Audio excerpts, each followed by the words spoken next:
여러분 반갑습니다. 구세주입사제 권현 선생님입니다.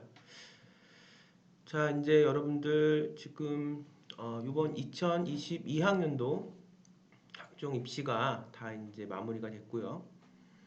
지금 또 내년, 내후년 이렇게 수시를 준비하고 있는 우리 학생들도 있을 것이고, 또 앞으로 2025년도에 정확하게 정식적으로 고교학점제가 시작이 되는데, 이미 수도권의 일부 지역, 또 광역권, 뭐 세종시라든가 이렇게 우리 경기권이라든가 이런 지역을 중심으로 고교학점제가 2022학년도에 이제 시작이 되죠. 근데 이제 고교학점제가 시작이 된다고 해서 급격하게 2022학년도부터 뭔가 바뀌는 건 아니에요.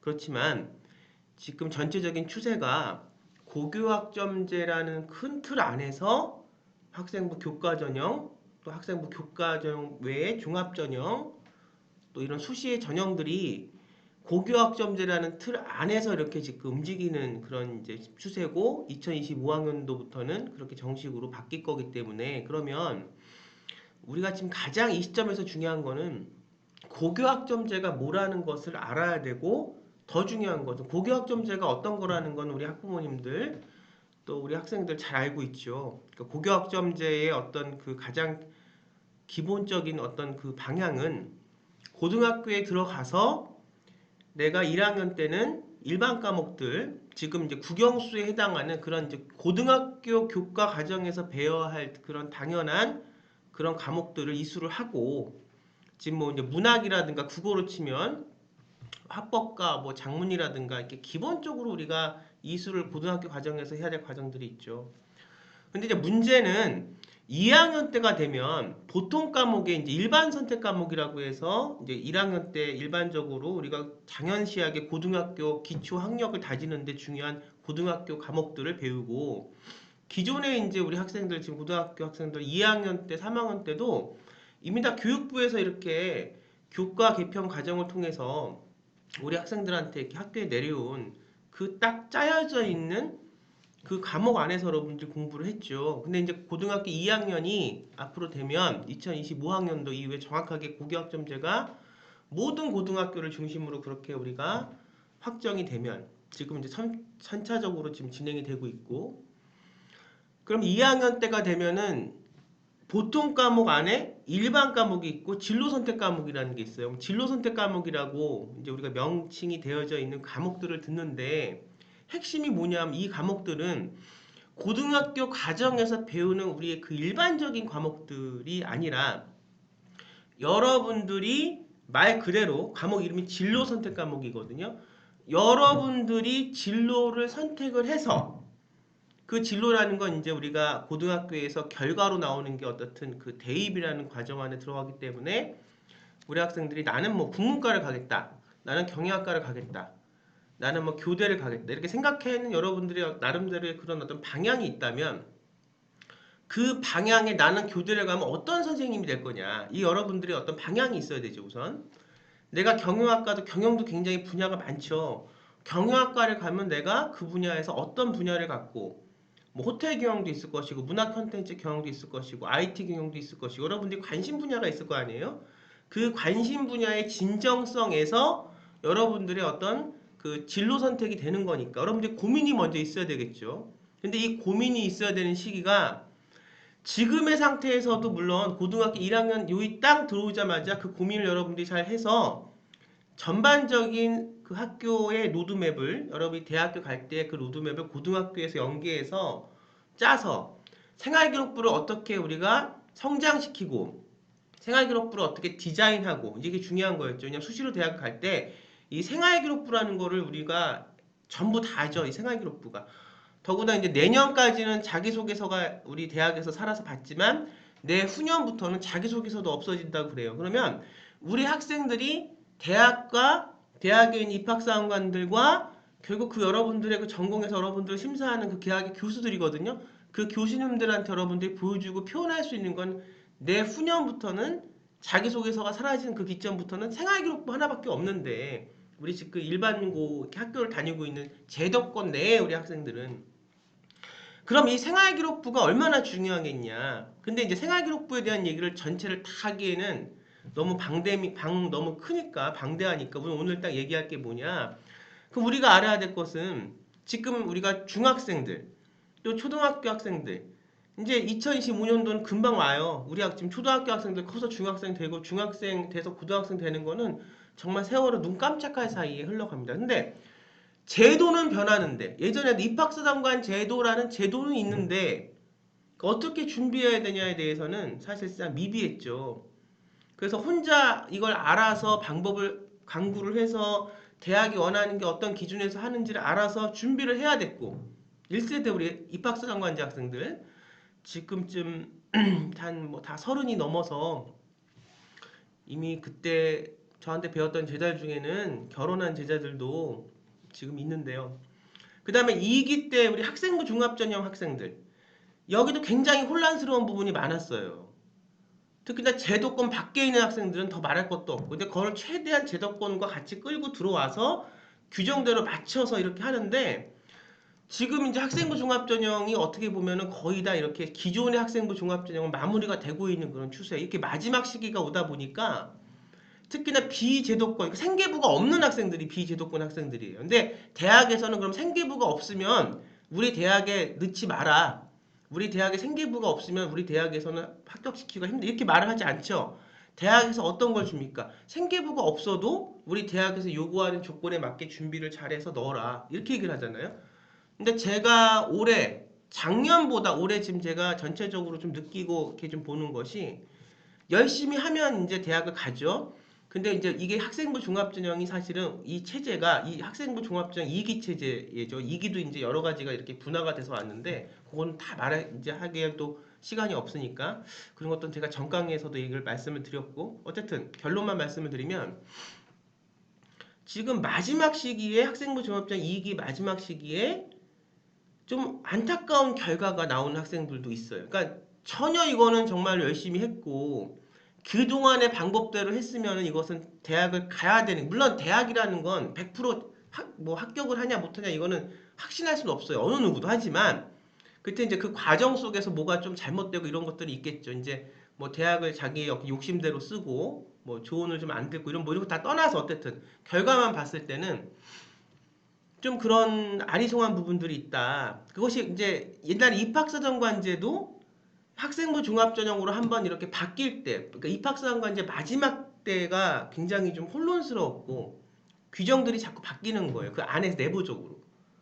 그 다음에 지금 학생부 종합전형에서 이제 고교학점제 학생부 종합전형 시기로 지금 옮기는 거거든요. 그래서 사실은 이 학생부 종합전형 그 말기 시기가 지금 2기 말기가 내년까지예요. 내년에는 자소서도 살아있고 있지만 제가 봤을 때도 올해를 경험을 봐서 좀 아이러니한 경험들 한두 케이스들 이런 걸 봤을 때 사실상 올해 준비해서 비제도권 아이들은 힘들지 않겠냐. 대학에서는 말은 그렇게 하는데 그런 아이들의 생계부가 없는 아이들의 것을 아무리 정량적으로 생계부가 없는 부분들도 생계부에 맞게 정량적으로 맞춰서 대학을 갔는데 지금은 그런 부분들이 좀 눈에 띄어요. 그게 뭐 전반적으로 다 그렇다는 건 아닌데 한두 부분들이 그런 게 눈에 띄어서 아쉽다. 정말로. 그래도 이제 열심히 가르쳤기 때문에 아쉽죠. 그래서 이제 지금 제가 말씀드리고 싶은 거는 이제 어차피 우리는 방향을 잘 봐야 되고 이제 새롭게 바뀌는 또 그런 부분에 적용을 해야 되는데 그래서 제가 우선 올해 이후 고교학점제 수시 강의에서는 우선 비제도권 학생들은 조금 이걸 다 설명을 해서 제도권의 아이들이 다 어떻게 바뀌는지를 알아야 그걸 적용해서 비제도권 생계부가 없는 우리 검정고시 학생들이나 또 이제 그 기간이 지난 재수생들한테 말씀을 드릴 수가 있으니까 올해는 지금 고교학점제 체제를 말씀을 드려요. 그래서 이제 가장 중요한 게 아까 말씀드렸지만 고교학점제에서 가장 큰 변화는 지금까지의 변화는 들어가서 내가 수업을 골라서 고등학교 2학년 때부터 진로 선택 과목이라고 하는 이 수업을 내가 이제 듣는데 골라서 그럼 첫 번째 자 오늘 수시 합격의 열쇠는 한 가지만 한 강의에서 딱 한 가지만 설명을 드리고 이렇게 이제 마무리를 짓고 하겠습니다. 계속 말씀을 드리겠는데 그러면 가장 우선시 돼야 되는 게 상식적으로 내가 그러면 어떤 진로를 정했느냐 이게 중요하죠. 내가 대학을 가고 우리가 중학교에서 우리가 고등학교 특목고나 자석으로 갈 때도 뭐 이렇게 똑같이 돼요. 다 생계부도 들어가고 지금 대학에 들어가는 거고 똑같이 모의 어떤 연습을 하죠. 똑같아요. 체제는 자기소개서 넣고 하는데 연구 계획서로서는 내가 이제 이 고등학교에 들어가면 고등학교는 과가 있으니까 뭐 특목고도 과가 있고 외국어도 과가 있고 자사고도 이렇게 같은 인문계 아니지만 또 분화가 돼 있으니까 내가 어떻게 여기를 들어가서 뭐를 공부를 어떤 식으로 하겠냐는 자기의 어떤 뭐가 첫 번째 있어야 돼요? 생각. 그 생각이 뭐하고 연결돼 있어야 됩니까? 진로하고 연결돼 있어야 되죠. 그래서 거기에 맞게 기준이 돼서 그 안에 자기만의 독창적인 게 나오면 그동안의 경험을 통해서 독창적인 게 나오면 더 좋고 하지만 아직 중학교 학생들이기 때문에 뭐 그렇게 독창적인 것보다는 어떤 그 천편일률적인 그 어떤 그 체제에 맞춰서 가는데 대학은 굉장히 방대해요. 학과도 많고 또 대학은 고등학교 교육과 대학교 교육은 차이가 있고 그 대학교만의 또 고등학교만의 그런 아이덴티티가 있기 때문에 가장 큰 문제는 우리가 고등학교 상황에서 하는 걸 대학교 기준으로 어떻게 바뀌어서 그 대학에서 나를 뽑을 수 있게 그렇게 변화시키냐가 가장 중요한 거죠. 사실은. 그러는 과정 속에서 이제 고교학점제 얘기가 나오는 건데 그랬을 때 우선은 고등학교 2학년 때 진로 선택 과목이라는 선택 과목을 듣는데 이 과목은요. 우리가 지금 고등학교를 다니고 있는 또 다녔던 모든 분들은 다 고등학교에서는 상대평가라는 걸 해요. 절대평가는 대학에서 하는 겁니다. 그것도 대학에서도 상대평가를 학부과정에서는 해요. 근데 어디서 대학에서 절대평가를 하냐? 대학원에서 절대평가들을 좀 하고요. 다 그런 건 아니지만 절대평가를 대학원에서 많이 합니다. 그러면 고르고 나서 왜냐하면 대학원은 그 인원들이 학부처럼 그렇게 많지가 않아요. 대학원은 세부 전공들도 굉장히 많고 학문이라는 게 넓게 공부했다가 그 같은 그 분야의 과라고 해도 경영이라고 그래도 넓게 공부했다가 점점점 한 분야로 깊숙이 들어가는 거에서 석박사를 따면 박사가 전체를 다 아는 게 아니라 그 분야의 전문가인 거죠. 그 분야 중에서도 자기가 논문 쓴 그 분야의 전문가인데 그거 우린 박사라고 부르는 거예요. 사실은 그렇지 않습니다. 원만한 얘기의 박사는 전체를 다 아울릴 수 있는 그런 학문의 융합성을 갖고 있어요. 어쨌든 뭐 지금 체제가 그러니까. 근데 우리가 진로 선택 과목으로 넘어가면 절대평가예요. 그러니까 우리가 90점, 뭐 지금의 뭐 그렇게 뭐 80점 성취도 평가로 나오는 게 아니고 절대평가라는 것은 A 뿔, B 뿔, B 마이너 이렇게 대학처럼 나온다고요. 왜 그럴 수밖에 없냐? 진로 선택 과목에서 배우는 그 과목에 우리는 그걸 흔히 여태까지 매번 십수년간 했던 선생님은 프로젝트 수업이라고 하는데 그 수업의 성격이 좀 달라요. 이걸 알아야 됩니다. 그러니까 지금 제가 말씀을 드리는 건 고교학점제 체제 심플하게 막 그동안은 그렇게 거창하게 크게 막 길게 얘기했지만 아주 심플하게 하나의 정보만을 드리면 우리가 고교학점제 체제가 돼서 그 합격을 해야 될 거 아닙니까? 지금 지방권 대학일수록 우리가 이제 그 연령들이 인원들이 아이들이 이제 그 줄어들기 때문에 서울권에 있는 대학들은 연령이 줄어든다고 해도 경쟁률이 요번에도 기본 15대 18대 1은 찍어요. 학생부 종합중. 그러니까 이 어떤 뭐 20대 1 넘어가는 거 있고 뭐 30대 1 되는 것도 있는데 이런 어떤 체제 속에서 정말 내가 대학에 합격하는 것이 어떤 의미인가를 잘 아셔야 됩니다. 그러니까 내가 충분히 준비를 했고 나름대로는 그게 잘했다고 생각할 수 있지만 또 나보다 그 위에 있는 아이들도 있고요.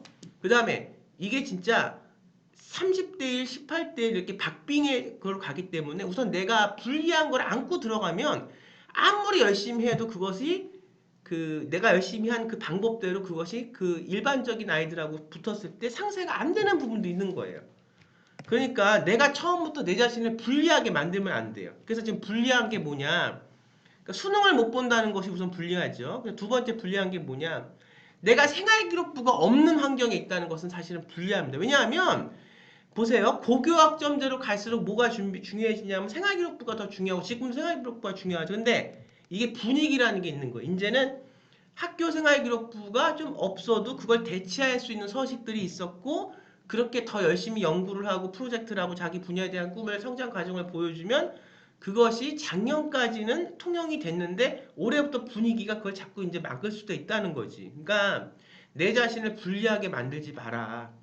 불리하게 시작이 되면 아무리 열심히 해도 끝에서 불리한 과정이 나올 수도 있다는 거예요. 처음부터 불리하게 시작을 했으니까. 그럼 어떻게 하겠냐?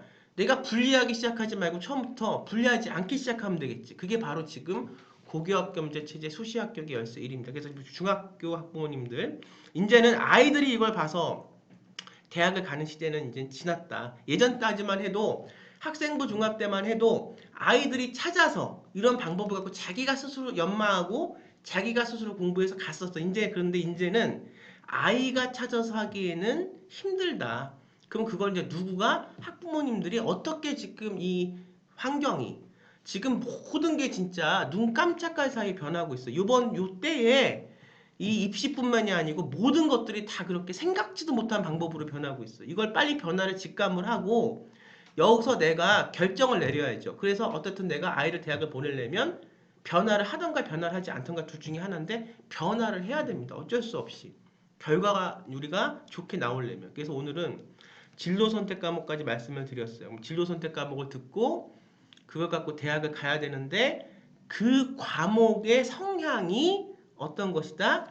대학에서 하는 그런 세미나 수업이나 아니면 지금 우리가 특목고나 자사고에서 하는 그런 내가 발제하고 내가 발표하고 내가 그것을 자료를 찾고 이렇게 주도적으로 하는 그런 이제 수업이 되는데 하나 더 말씀을 드리면 이게 이제 이렇게 말하면 굉장히 추상적이죠. 근데 구체적으로 큰 우선 개념부터 잡아야 되니까 크게 말씀을 드리고 구체적으로 말씀을 드리면 국어를 하나 얘기를 들어볼게요. 한 여러분들 뭐 이렇게 진로나 이렇게 얘기해도 잘 이해가 안 되시는 분들도 많은 거 알아요. 지금 아무리 20년, 15년 가까이 얘기를 해도 이것이 지금 그냥 컨설팅으로 이렇게 치부되는 부분들이 있다는 거죠. 제가 잘 말씀을 드릴게요.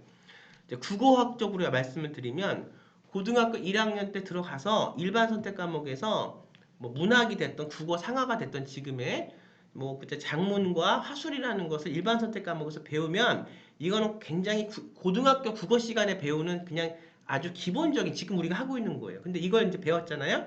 그다음에 고등학교 2학년으로 넘어가면 내가 진로 선택 과목을 이제 고교학점제 체제에서 배워야 된다고 얘기를 했죠. 그것이 진로 선택 과목이든 심화 과목이든 전문 과목이든 명칭은 그렇게 중요하지 않아요. 근데 지금으로서는 진로 선택 과목이라고 해요. 그리고 앞으로 이제 이것이 또 심화 과목 혹은 전문 과목 이렇게 나눠질 수 있는데 어쨌든 지금은 우리가 진로 선택 과목에 대해서 말씀을 드릴게요. 그러면 이 진로 선택 과목의 교수 학습 이수명은 심화 국어나 응용 국어가 돼요. 이거는 제가 그냥 말씀드리는 게 아니라 2017년 교육 개정 과정에 들어가서 보시면 그게 나와 있어요. 명칭 자체가.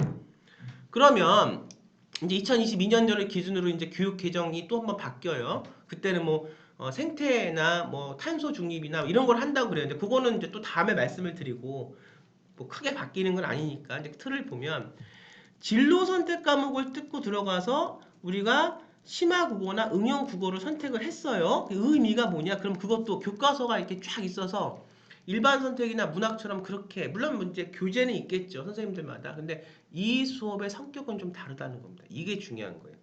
그러니까 우리가 밑줄 치고 문학할 때 배울 때 시에 대해서 화자 배우고 여기서 주제가 뭐고 이렇게 해서 우리가 뭐 뻔하다고 하면 좀 그렇지만 아무튼 이 국어에 대해서는 제가 수능 때 배웠던 거나 물론 교과목 교체가 뭐 콘텐츠는 좀 됐지만 지금 고등학교 학생들이 수능을 보는 거나 국어는 사실 그렇게 크게 변하지 않았거든요. 그건 다 여러분들 인정하시죠. 콘텐츠인데 앞으로 어떤 수업이 되냐면 아까 제가 대학교 수업을 말씀을 드렸잖아요. 그것도 대학원 수업을 말씀을 드렸는데 근데 이 아이들의 수준은 대학원까지는 가지 않고 한 전공 한 2학년이나 아니면 뭐 학부 2학년이나 1학년 뭐 교양 과목 정도까지는 가요. 그래서 뭘 하냐?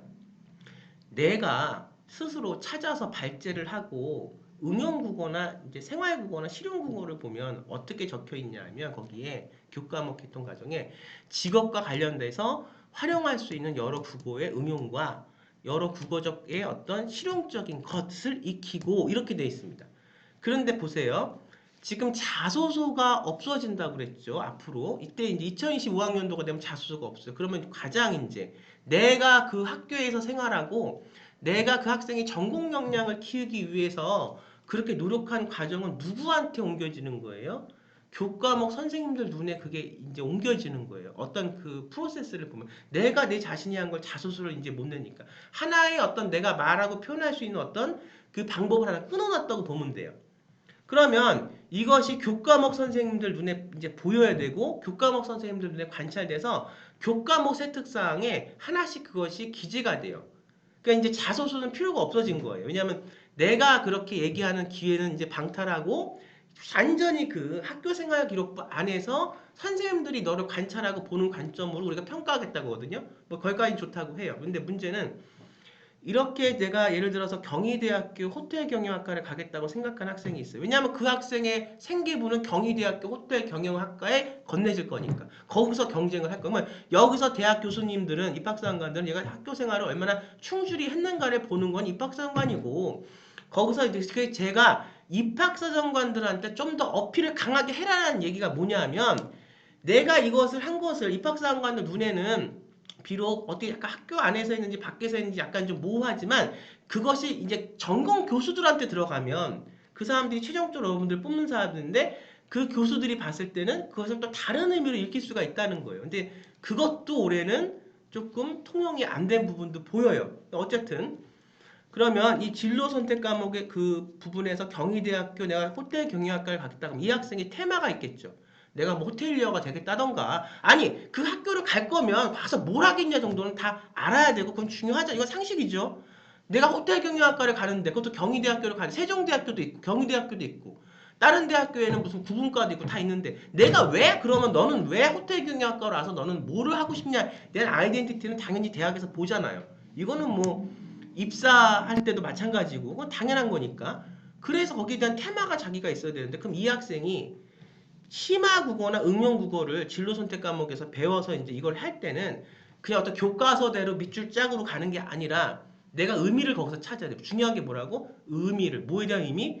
호텔 경영학과를 내가 가고자 하는 의미. 그래서 이 학생도 CEO가 되고자 하는 학생도 있을 것이고 호텔 경영학과에 가서 세계적인 호텔리어가 되겠다는 학생도 있을 것이고 그건 이제 본인만의 꿈에 따라서 컨텐츠가 개발이 돼야 되는데 예를 들어서 그냥 지금 심플하게 호텔 경영을 하는 CEO가 되겠다 생각을 했다.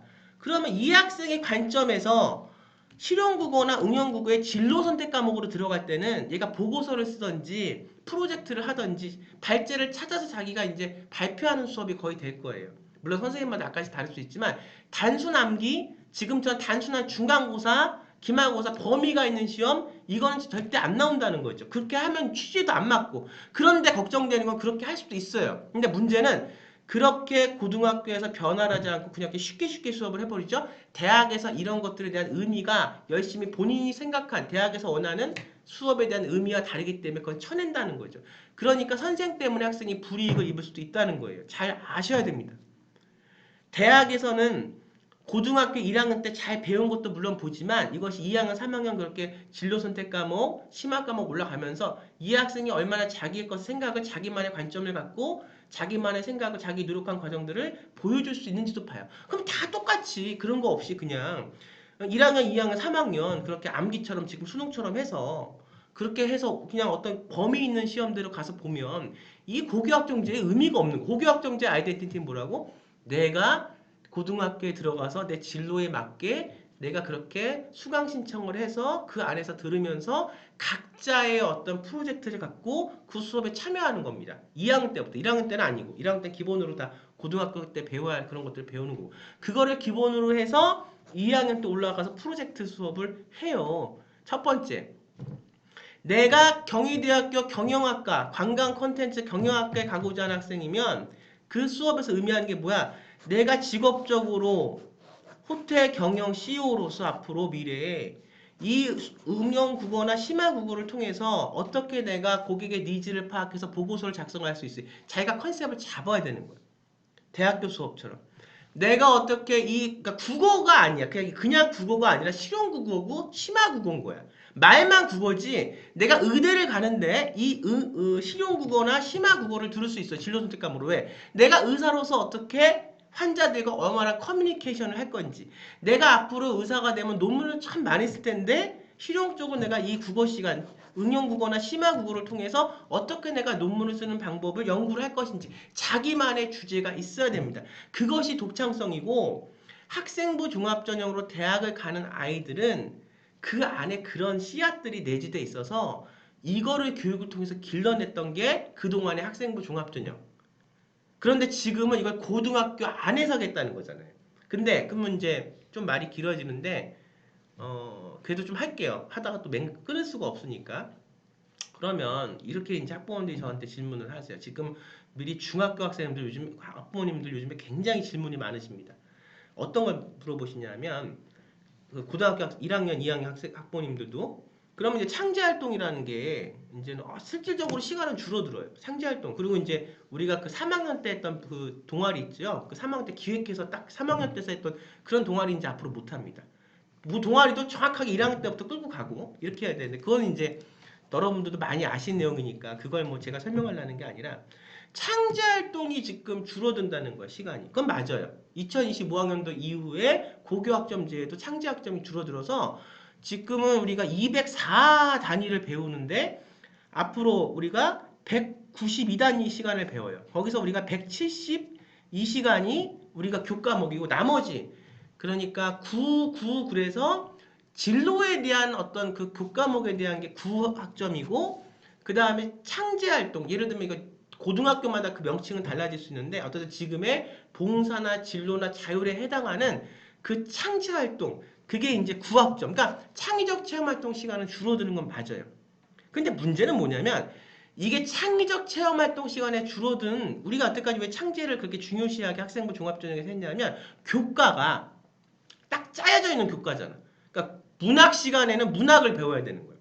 그래서 뭐 김동리의 글이 어떻고 이렇게 다 그 뭐 화수분이 어떻고 뭐가 어떻고 그걸 배워서 딱 이미 시험 문제 날 것도 다 정해져 있고 예상 문제도 있잖아요.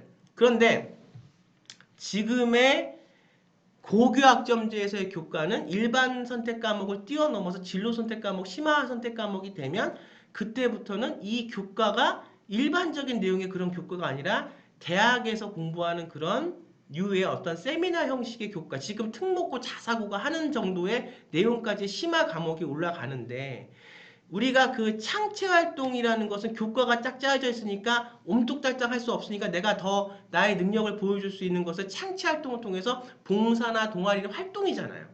활동. 그러니까 내가 고등학교에서 활동을 통해서 보여줬다고 보면 돼요.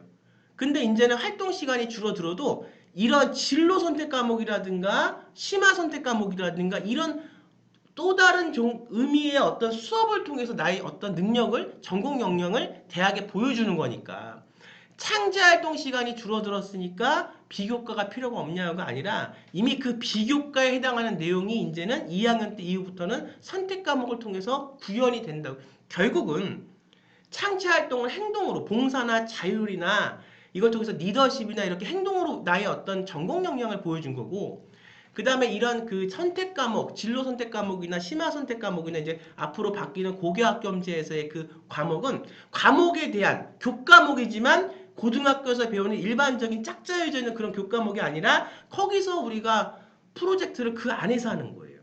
그러니까 내용이 광범위하게 되니까 여기서 내가 점수를 잘 받고 다른 학생과 다른 무언가를 자기소개서도 내가 지금 못 써요. 팔을 하나 잘라놓은 거야. 서른일 때. 생기부와 자기소개서였는데 자기소개서를 못 쓰게 한 거야. 근데 면접은 살아있잖아.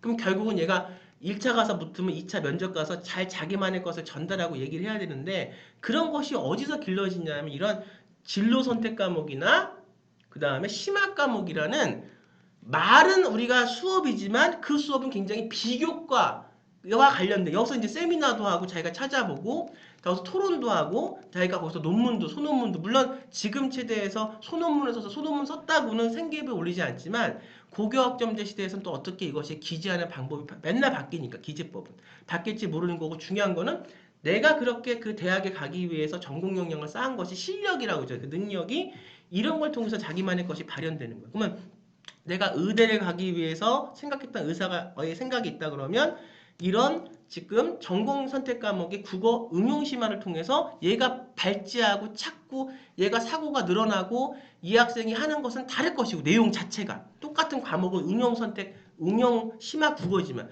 내가 경영학과를 가서 하겠다는 이 학생의 응용 심화 국어 과목에 그 학교 학생의 그 교과목에 대한 발제나 토론이나 거기서 얘가 얻어지는 건 성취는 다를 거야. 그럼 그걸 누가 기록해줘?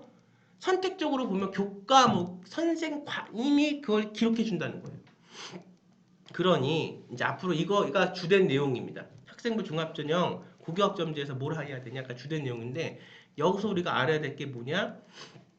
내가 학생이 스스로 1학년 때 딱 어떤 생각을 갖고 들어가서 대학에 무슨 학과를 2학년이 되면 그런 여러 가지 이제 비교과에 준하는 그런 이제 진로 선택 과목들이 있고 한데 그거를 내가 어떤 관점으로 이수를 해서 절대평가 A 뿔 C D 마이너 뭐 우리가 이제 지금 보면 F인데 대학교는 여기서 F라고는 안 한다 그래요. F는 아니지만 뭐 Z가 됐던 뭐 X가 됐던 방법이 있겠죠. 낙제가 되면 그것도 대학처럼 공부를 더 해서 낙제 점수를 채워서 그걸 해서 졸업을 해야 돼요.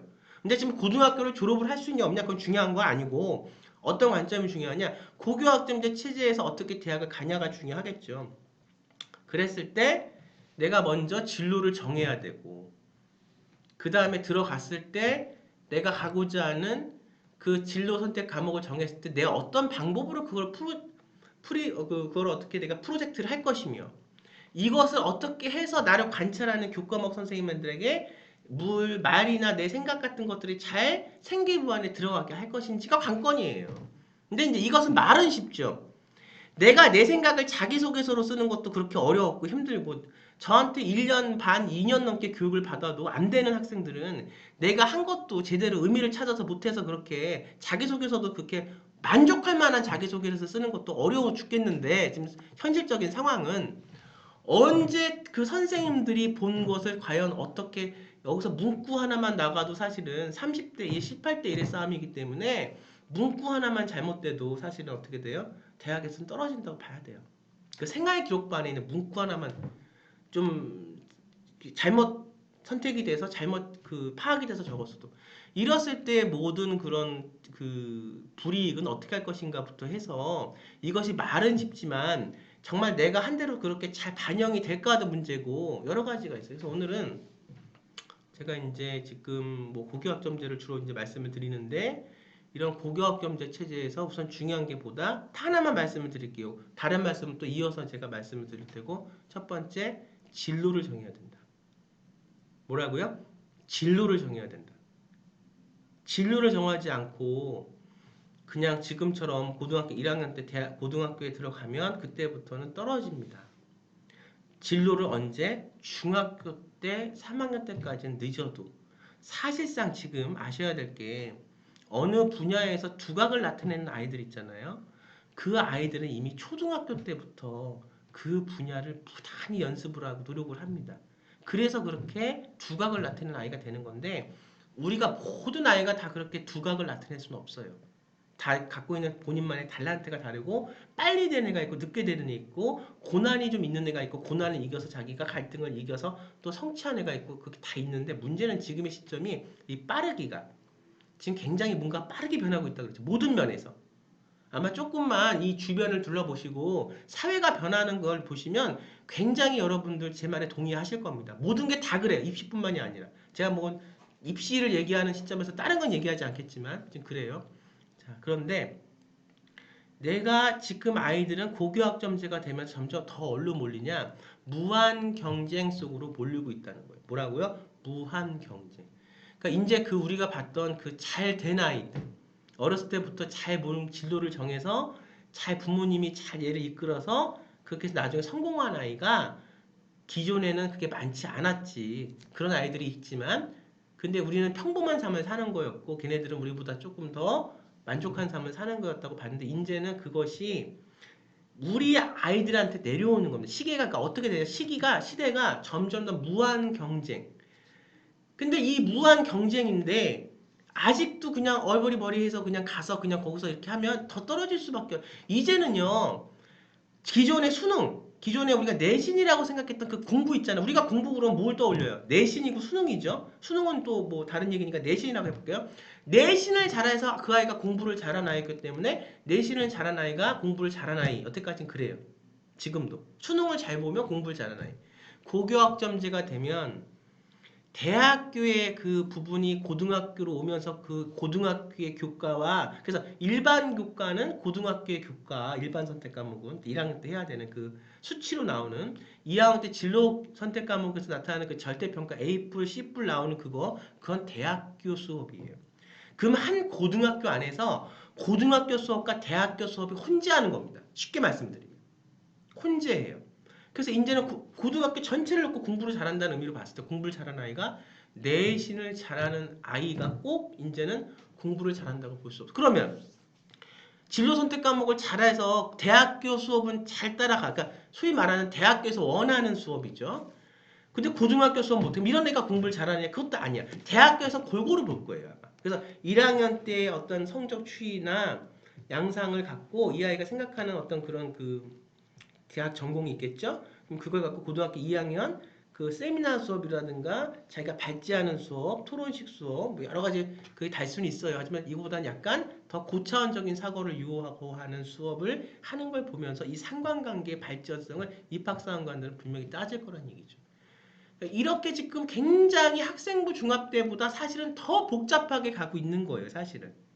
그런데 여기서 이 무한 경쟁 속에서 아무것도 모르고 그냥 어리버리 그냥 근데 원래 그래도 되죠. 아이들이 뭘 그렇게 알겠습니까? 솔직히 말하는데 어쩔 수가 없는 거예요. 경쟁이 점점 심각해지고 있고 결국은 이제 입학사정관제 학생부 종합전형에 여러분들 지금 대학교 입학 홈페이지에 들어가셔서 그 앞에 써 있는 대학에서 그 학생부 종합전형 할 때 그 추진을 보시면 아이들의 미래 잠재력, 아이들의 인성, 아이들의 어떤 그 본인만의 것들을 갖고 세상과 화합을 해서 소통할 수 있는 아이를 뽑겠다는 게 모든 대학의 학생부 종합전형의 기조예요.